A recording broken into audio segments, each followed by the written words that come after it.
আমি কি ৰাজনীতি কৰিছো আমি আমি জুবিন গাৰ্গে যিটো বাৰ্তা আমি কৈছো যে হেতুৱে আমাক অনুপ্ৰেৰণা যোগাইছে আমি আমি সদায় ঐক্যবদ্ধ কৰিব খোজো ৰাইজক বিজেপিয়ে হিমন্ত বিশ্ব শৰ্মা জাতীয় মানুহবিলাকে ভাগ কৰে বৈষম্য কৰে বিভাজন কৰে কিন্তু জুবিন গাৰ্গে কংগ্ৰেছী নাছিলে জুবিন গাৰ্গ কেতিয়াও নাছিলে আৰু আমি তেওঁক কংগ্ৰেছী কৰিবলৈ চেষ্টাও কৰা নাছিলো কেতিয়াও যোৱা নাই তেওঁক আমি প্ৰশংসা কৰো তেওঁৰ গুণমুগ্ধ আছিলো আমি সকলো আৰু তেওঁ যিটো বাৰ্তা দিছে সেইটো আমাৰ সকলোৰে কাৰণে এটা অনুপ্ৰেৰণা গোটেই অসমবাসীৰ কাৰণে অনুপ্ৰেৰণা আজি জুবিন গাৰ্গৰ সমাধিস্থলত গ'লে চকু পানী বৈ যায় আজি কোনো জাত ধৰ্ম কোনো ধৰণৰ তাত বিভাজন নাই নহয় কোনোবাই জিকিৰ গাইছে কোনোবাই ঘোষা গাইছে কোনোবাই বেলেগ বেলেগ ধৰণৰ শিখসকল গৈছে খ্ৰীষ্টানসকল গৈছে সকলো গৈছে আৰু গোটেই অসমবাসী একাকাৰ কৰি এক কৰি দিলে জুবিন গাৰ্গে হিমন্ত বিশ্ব শৰ্মাই ভাগ ভাগ কৰা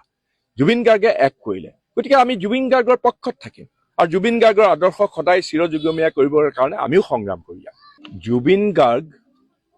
এনেকুৱা এটা অনুষ্ঠান আছিলে যে আমাৰ অসমীয়া যিটো জাতি সত্তা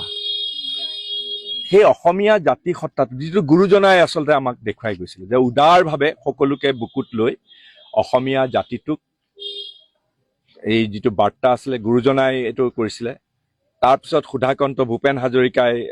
সেই তেওঁৰ গানৰ যোগেদি তেওঁৰ সৃষ্টিৰ যোগেদি এইবিলাক কৰিছিলে আৰু সুধাকন্তৰ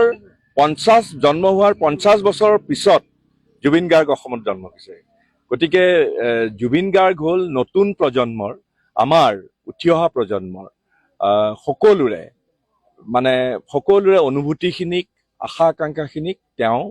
প্ৰতিনিধিত্ব কৰিছিলে আৰু জুবিন গাৰ্গ হঠাতে নাইকিয়া হৈ যোৱাটো অসমীয়া জাতিটোৰ কাৰণে এটা অপূৰণীয় ক্ষতি লগতে তেওঁ আমাৰ মাজত এতিয়া নাই কিন্তু বৰ ডাঙৰ বাৰ্তা দি থৈ গ'ল এই যে হিন্দু মুছলমান কৰি আমাৰ মানুহবিলাকক যে ভাগ কৰি যিটো বীজ বাষ্প ছটিওৱা যিটো ৰাজনীতি যিটো হিমন্ত বিশ্ব শৰ্মাই কৰি আহিছে সেই গোটেই ৰাজনীতিটোতো জুবিন গাৰ্গে আনকি মৃত্যুৰ পিছতো বা মৃত্যুৰ সময়তো তেওঁতো ডাঙৰ নস্যাৎ কৰি থৈ গ'ল যে সেয়া অসমীয়া জাতি নহয় অসমীয়া জাতি সত্তা নহয় গতিকে জুবিন গাৰ্গৰ যিটো দৰ্শন সেই দৰ্শনক আমি সদায় চিৰযুগমীয়া কৰি ৰাখিব লাগিব আৰু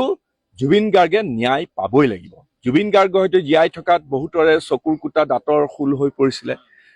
এনেকুৱা আমাৰ অনুভৱ হয় কাৰণ তেওঁ যিবিলাক কথা কৈছিলে সেইবিলাক বহুতে ভাল নাপাইছিলে চৰকাৰী পক্ষইও মই কথাটো কৈছো যিসকল আছে তেওঁলোকেও হয়তো ভাল নাপাইছিলে কাৰণ জুবিন গাৰ্গে অসমীয়া জাতিটোক একলগ কৰিছিলে তেওঁ বাৰে বাৰে কৈছিলে যে মোৰ কোনো জাতি নাই মোৰ কোনো ধৰ্ম নাই হয়নে নহয় কাৰণ আমি সকলো অসমীয়া আৰু উদাৰভাৱে তেওঁ যিটো কৰিছিলে চবকে আঁকোৱালি লৈ পেলাই সেইটোৱেই হ'ল দৰ্শন আৰু সেইকাৰণে আমাৰ কংগ্ৰেছ দলেও আমি সেইটোক